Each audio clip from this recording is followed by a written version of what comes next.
সবাইকে অনেক অনেক ধন্যবাদ। আমি আসলে খুবই দুঃখিত, কারণ আমি একেবারে অনিয়মিত ছিলাম। যে প্রসঙ্গটি ফেসবুকে ঘোরাফেরা করছে যে আমি সম্প্রতি না, প্রায় সপ্তাহখানিক বা তারও বেশি আগে আমি আমার খুব প্রিয় একজন ইউটিউবার কন্টেন্ট ক্রিয়েটর ফারজানাকে নিয়ে আমি একটা কন্টেন্ট তৈরি করি, এবং সেখানে কথা প্রসঙ্গে একটা বিষয় এসছে যে আমি খুব কোট আনকোট আমি বলছি, আমি আবারও আপনাদের সাথে অ্যাপোলজি জানিয়ে কথা বলছি যে কারো প্রতি কোনো ভক্ত বা কোনো শ্রদ্ধাভাজন তারকা বা সিনিয়র হোক বা জুনিয়র হোক, কারো ভক্তের প্রতি অবজ্ঞা বা অবহেলা বা ইঙ্গিত করার উদ্দেশ্য আমার না। আমি শুধু পরিষ্কার করতে চেয়েছি যে শাকিব খানের যে ক্রেজ রয়েছে, তার একজন সুপারস্টার বলি বা মেগাস্টার বলি, তার জীবদ্দশায় যে ক্রেজ থাকে সেটি তার ভক্তকুল, ফ্যান বেজ, ফ্যান গ্রুপ, এইসব ক্রেজটা যেহেতু ডিজিটাল মিডিয়া, ফেসবুক এর আগের পৃথিবীর যে কোনো তারকাই পায়নি, সুতরাং এই ক্রেজটি একেবারে নতুন, এবং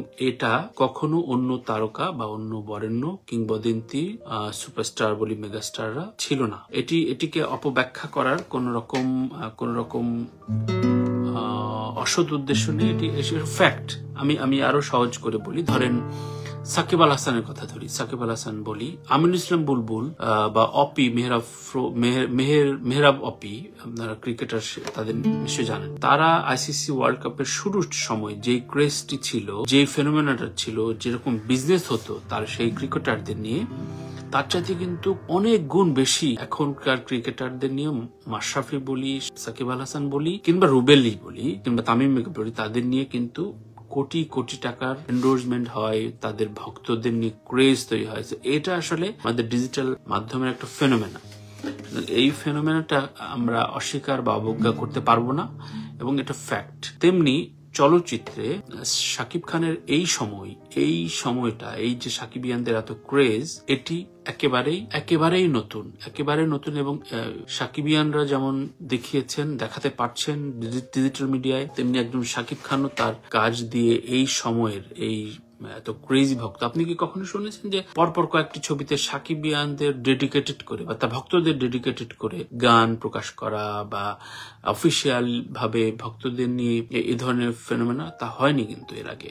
এবং সেটি যেহেতু এখন অনেকগুলো প্ল্যাটফর্মে আমরা প্রত্যেক ভক্তরা কানেক্ট হতে পারে, তো এই ফেনোমেনাটা একেবারে নতুন। সুতরাং এটি এমন না যে আমি সালমান শাহ ভক্তদের আমি হেয় করার জন্য বা রাজ্জাক ভাই, ওমর সানি তাদের হেয় করার জন্য, তা নয়। তাদের সময়কার অঙ্কটা ছিল ডিফারেন্ট। আমাকে একাধিক তারকা, একাধিক সিনিয়র কলিগই বলবো, আমি যেহেতু শোবিজের একজন কর্মী, সুতরাং সেই তারকা সুপারস্টাররা ফোন করেছেন যে এ ধরনের কথা আমি আসলে কেন বলেছি। আমি খুবই স্পষ্ট করতে চাই যে আমি নিজেও সালমান শাহর ভীষণ ভক্ত, সেটি আমার বিভিন্ন কন্টেন্টে আপনারা প্রকাশ পান। তবে শাকিব খানের এই ফেনোমেনাটা, কারণ আমি উদাহরণ দিয়ে বলেছি যে ফারজানা, যেমন আমি আরো স্পেসিফিক করি যে ফারজানা একজন তার সাকিবের ভক্ত হিসাবে সে কিন্তু নিজে উদ্যোগী হয়ে টাইম স্কোয়ারে আলাদা বার্থডে পালন, সেলিব্রেশন সবকিছু করেছে, এবং সাকিবিয়ানদের রোল করে কয়েকজন, কিন্তু ইউটিউবার বলি, তারকা বলি, কিংবা ভক্ত বলি। সুতরাং এই ভক্তকুল অবশ্যই একজন সুপারস্টার মেগাস্টারদের এই সময়ের প্রাপ্য, এবং সেই জায়গা থেকে শাকিব খান ভীষণ রকম ব্লেসড। এত ক্রেজি ভক্ত প্রকাশ করার মতো প্ল্যাটফর্ম ছিল না, এবং একই সাথে এত ক্রেজি ভক্ত কিন্তু জীবদ্দশায় পায়নি কেমন দেখতে পাওয়ার তো ওয়ে ছিল না। সালমান শাহ কি দেখতে পাওয়া ওয়ে ছিল? আমরা জেনেছি যে সালমান শাহ মৃত্যুর পরে 4টি কি 5টি আত্মহত্যার ঘটনা ঘটেছে। একজন তারকার কিন্তু একটা বিশাল বড়, মানে আমি এটা অর্জন বলবো না, এটা একটা ক্রেজের একটা নমুনা। কারণ একজন তারকা মারা যাওয়ার পর অনেকে আত্মহত্যা করবে, এটা অর্জন বা এটাকে প্রেইজ করার মতো বিষয় না, কিন্তু এটা একটা বড় ফেনোমেনা। কিন্তু জীবদ্দশায় তিনি কিন্তু প্ল্যাটফর্ম ছিল না, অনেকের কানেক্ট করার অসুবিধা হতো, ফেসবুক লাইভ হয়তো দেখতে পারতো না। সুতরাং সেই জায়গা থেকে কিন্তু তারা ডিসকানেক্টেড ছিল। সেই বিষয়টা আমি তুলে ধরার চেষ্টা করছি। আমি আসলে গত অনেকগুলো দিন আমি ওই কন্টেন্টটার পরে দেখবেন যে হকার লাইভ বা নিয়মিত লাইভে আসাটা আমার আসলে হয়ে ওঠেনি, এবং আমি আসলে যেহেতু এটিভি ইউএস এর বেশ কিছু কাজ আমাদের র্যান্ডম ছিল, তো আমি যুক্তরাষ্ট্রে আছি যেহেতু দৌড়াদৌড়িও ছিল, সো দ্যাটস ওয়াই আপনাদের সাথে এই যোগাযোগটা আমার একটু বিচ্ছিন্ন ছিল। কিন্তু আমি যখন ফেসবুকে স্ক্রল করছি তখন দেখছি যে এটা নিয়ে দুর্গে দুর্গে বিভক্ত এবং নানানজন আমাকে ট্রল করছেন। আমি আপনাদের সকলের প্রতি শ্রদ্ধা, ভালোবাসা এবং কুণ্ঠে বলতে চাই যে বিভেদ তৈরি করার জন্য না, আমি আসলে বাস্তবতাটা উল্লেখ করার জন্য এবং খুবই প্রশংসা নিয়েই বলতে চাই যে একজন সাকিবিয়ান হিসেবে যে ফারজানা যে একজন সাকিবিয়ান হিসেবে যা করে চলছেন, আমি আবার রিপিট করছি যে এটিকে বিভ্রান্তির তালিকায় রাখার কোনো অবকাশ নেই। ফারজানা সহ সকল সাকিবিয়ানদের প্রতি বুক ভরা ভালোবাসা নিয়ে বলতে চাই যে এই রকম ক্রেজ বাংলাদেশি চলচ্চিত্রের তারকাদের জন্য অপরিহার্য এবং খুব জরুরি, যে তারকারা শুধু যে ভালো ভালো কাজ করে যাবে এবং তাদের প্রতি ক্রেজ থাকবে না, তাদের নার্সিং করবে না, সেটি কিন্তু আগামী দিনের চলচ্চিত্রের বলি, মিউজিকে বলি বা টিভি আর্টিস্ট বা অন্য যে কোনো শিল্পকলায় বলি, তাতে কিন্তু যারা বাণিজ্যিক ভাবে কাজ করেন তাদের জন্য একটা বড় উদাহরণ সাকিবিয়ানরা যেটি তৈরি করে গেছেন। পি.কে রানা ভাই লিখছেন, আমি সৌদি আরব থেকে দেখতেছি, আমি একজন সাকিবিয়ান, আমি সাকিব খানকে অনেক ভালোবাসি। Thank you. এবং সেই কথাটি আমি আসলে বলতে চাচ্ছি, বাট কাউকে হেয় করে নয়। আমি আপনাদের সাথে সংযুক্ত থাকি সাংস্কৃতিক বিভিন্ন তারকাদের খবরাখবর, তারকাদের সাথে নিয়ে একই সাথে আমি রাজনৈতিক বিশ্লেষণও করা শুরু করেছি, এবং আমার সমকালীন বাংলাদেশে দেখেছেন যে গুণী মানুষ, গুণী জন, সাংবাদিক বলি, নেতৃস্থানীয় লোকজন বলি, তাদের নিয়ে একটাই উদ্দেশ্য যে আমরা পারস্পরিক পজিটিভিটি তৈরি করি এবং পারস্পরিক সৌহার্দ্য সম্প্রীতির জায়গাটা তৈরি করি। আমি আরো স্পেসিফিক ভাবে কাজ করছি এই নিউ ইয়র্কের বাংলা কমিউনিটি নিয়ে, কমিউনিটির যে বিভেদগুলো সেগুলোতে আসলে আমি চাই যে একাট্টা হয়ে বাঙালি একটি কমিউনিটি শক্তিশালী হোক। সেটি আমার ক্ষুদ্র জায়গায়, আমার চেষ্টায়, আমার তো খুব বেশি ইনফ্লুয়েন্স বা খুব বেশি করারও কিছু নেই, কিন্তু একজন শিল্পী হিসাবে, একজন সংস্কৃতি কর্মী হিসাবে একটি প্ল্যাটফর্মের হয়ে আমি যেমন এটিভি ইউএস এর সাথে কাজ করছি, সুতরাং এটির সাথে থেকে আমি যদি কোলাবোরেট করতে পারি, সবার সাথে সম্প্রীতির একটা অবস্থান তৈরি করতে পারি, আমি বলবো যে সেটি আমার একটি অর্জন হবে। সো আমি সেই অর্থেই শাকিব খান, সালমান শাহ বলি, ওমর সানি বলি, তার আগে জসিম বলি, রিয়াজ, ফেরদৌস, রাজ্জাক ভাই, Sohel Rana, lots of superstar, তারকা, মেগাস্টার দিয়ে কিন্তু আমাদের আজকের চলচ্চিত্র সমাজ তৈরি হয়েছে। সুতরাং যেই সকল বড় ভাইয়েরা এবং আমার খুব প্রিয়জনরা ফোন করেছেন, বলেছেন যে এটা, কারণ শুধু ওই 4টা লাইন কোট করে আমার ছবি দিয়ে অনেকেই দেখলাম যে একটি ছবি ঘুরে ফিরে বেড়াচ্ছে, এবং অনেকেই আমাকে ট্যাগ করে লিখছেন যে এটি এই কথাটুকু সত্যি আমি বলেছি কিনা, যেটি হয় এর আগেও অনেকের তার ক্ষেত্রে হয়েছে যে আগে পিছের কথা না রেখে শুধুমাত্র 3-4 লাইন রাখার ফলে যেটা হয় ভুল বোঝাবুঝি তৈরি হয়।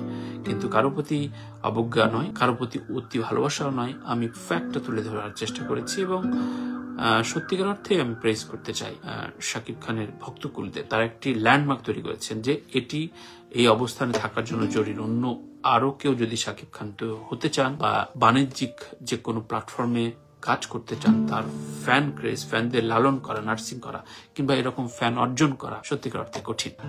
আপনারা না ভাই তাণ্ডব মুভিটা পাকিস্তানি নায়িকা হবে আমি অনেক হ্যাপি হব। আচ্ছা, তাণ্ডবটা ঘোষণা হয়েছে রায়হান রাফির পরিচালনায়। রায়হান রাফি, শাকিব খান, আমি মনে করি যে খুবই ভালো কিছু হতে যাবে, কারণ রায়হান রাফির নির্মাণ নিয়ে আসলে প্রশ্ন তোলাটা কঠিন, অনেক তর্ক হতে পারে, কিন্তু একজন দর্শক হিসেবে এনজয়েবল, যেটি ভুল ভ্রান্তির অনেকাংশে কম থাকে এবং এন্টারটেইনিং এবং একটি খুব এনগেজিং মুভি থাকে, যে এনগেজমেন্টটা আমি বারবারই বলি, যেটা অনেকের ক্ষেত্রেই অনুপস্থিত। সেটা অনন্য মামুন বলি, শওকত নাসির বলি কিংবা আমাদের হিমেল আশরাফ বলি। সুতরাং এনগেজিং বিষয়টা রায়হান রাফির ক্ষেত্রে ভীষণ সংযুক্ত থাকে। সকলকে ধন্যবাদ জানাচ্ছি এবং এই বিষয়টি আসলে আমি ক্লিয়ার করার জন্য নিশ্চয়ই বিষয়ে যে কোনো প্রশ্ন থাকলে আপনারা রাখতে পারেন, বাট আমি আমার জায়গা থেকে খুবই স্পষ্ট করার চেষ্টা করছি। আমি আবারও বলছি যে আমাদের এই শিল্প সমাজ, এই total showbiz world, showbiz industry অবশ্যই ভক্তদের জন্য, অবশ্যই দর্শক, পাঠক, শ্রোতা এদের জন্য। সুতরাং তারা যখন যূথবদ্ধ হয়ে কোন একজন তারকার প্রতি পাগলামি বলি, ভক্তি বলি, ভালোবাসা বলি, সেটি দেখানোর চেষ্টা করবে, সেটির মূল্য অনেক, সেটির মূল্য সত্যিকার অর্থে অনেক। জীবিত অবস্থা যেটি হয়, যখন সোশ্যাল মিডিয়া ছিল না তখন কিন্তু অতটা কানেক্ট করতে পারতো না, হয়তো অনুভবের জায়গা ছিল, কিন্তু এখন যেহেতু খুব এক্সপ্রেস করার জায়গা তৈরি হয়েছে, অর্থাৎ আমি যার ভক্ত তার প্রতি ভালোবাসা দেখানোর যে একটা অবস্থান তৈরি হয়েছে, এটি একজন তারকার জন্য অনেক ব্লেসিংস, যদি সেটা ইউজ করতে পারে। তো আপনি লিখছেন, ভাই আপনার কাছ থেকে একটা কথা শুনতে চাই, প্লিজ সত্যি কথা বলবেন, অপু কি এখনো সাকিবের স্ত্রী? কে কার স্ত্রী, তাদের বৈবাহিক অবস্থান কি, তাদের ডিভোর্সে অবস্থান কি, তারা একসাথে সন্তানকে নিয়ে কিভাবে সংসার করছেন, এটি আসলে তাদের ব্যক্তিগত বিষয় এবং সেটি যখন পাবলিকলি আমরা প্রশ্ন করি তখন যেটুকু বলেন সেটুকুতেই আমাদের বিশ্বাস বা আস্থা রাখতে হয়, কারণ সেটি ব্যক্তিগত বিষয়, সেটিকে কিন্তু অনুসন্ধান বা জেরা করতে পারি না এবং যেটা করা উচিত না, করতে পারি হয়তো, অনেকে করেন খুবই বাজেভাবে, কিন্তু সেটা উচিত না আমি মনে করি। আমি সেটা সেই জায়গাটাকে নাইসলি হ্যান্ডেল করতে চাই। সুতরাং এই বিষয়গুলো তাদের ব্যক্তিগত, তারা যখন যেই ব্যাখ্যাটা দেবেন ব্যক্তিগত জায়গা থেকে, সেটি আমাদের শ্রদ্ধা কিংবা অবজ্ঞা কিংবা আপনি অ্যাকসেপ্ট করতে পারেন, ডিনাই করতে পারেন। এমনি ফয়সাল হোসেনের অপেক্ষা ছিলাম অনেক সিনেমার জন্য। আমার মনে হয় যে ঈদ থেকে অনেকগুলো মুভি রিলিজ হবার অপেক্ষা রয়েছে, সেটি আরফিন শুভ বলি, সিয়াম বলি, শাকিব খান বলি, অনেকের ছবি আসার কথা এবং আমি মনে করি যে এই সময়ে আরো নতুন কিছু তারকা তৈরি হতে পারে যদি তার নতুন ভাবে ড্রাইভ দেয়। এবং যেহেতু রাজনৈতিক প্রেক্ষাপট বলি, দেশের প্রেক্ষাপট বলি, সবকিছুই নতুন একটা আবহ তৈরি হয়ে যাচ্ছে, সুতরাং কালচারাল অঙ্গনে এটার প্রভাব পড়বে এবং সেটি আমি বিশ্বাস করতে চাই না যে সেটি কোনো বাজে প্রভাব পড়বে। আমি মনে করি যে কালচারাল অঙ্গনে সেটি আরো সমৃদ্ধ হবে, সেই জন্য সকলেই কাজ করছেন, কারণ শিল্পমান মানুষ তো মারা যায়নি, শিল্পমান মানুষরা রয়েছেন এবং বিভিন্ন দায়িত্বে রয়েছেন। সেই জায়গা থেকে সিনেমায়, গানে একটা নতুন সংযোগ প্রত্যাশা করছি। আর একটি খবর দিয়ে রাখি যে টপিকের বাইরে, সেটা হচ্ছে বাচ্চু ভাইয়ের একটি গান আমি আমার নির্দেশনায়, গুরু, আমার বড় ভাই, আমার অনুপ্রেরণার জায়গা Ayub Bachchu, the legend rock icon Ayub বাচ্চুর একটি গান আমি নির্দেশনা দিয়েছি, মিউজিক ভিডিও তৈরি করেছি, সেটি কোলাহল প্রোডাকশনের ব্যানারে, এবি ফাউন্ডেশনের উদ্যোগে সেটি তৈরি হয়েছে এবং আমাদের আরো কিছু কাজ সামনে প্রকাশ পাবে। সেটি গানটির নাম ইনবক্স, এবি ফাউন্ডেশন এবং আইয়ুব বাচ্চু চ্যানেলে এটি প্রকাশ পেয়েছে। সুতরাং এটা নিয়ে একটা ভিডিও ডিসকাশন, লাইভ ডিসকাশন আমরা আপনার পাবেন আমার চ্যানেলগুলোতে, এটিভি ইউএসএ তে এবং আমার অন্যান্য প্ল্যাটফর্মে। সুতরাং সেই গানটি শুনবেন, গানটি শেয়ার করবেন ভালো লাগলে এবং আপনার মতামত জানাবেন।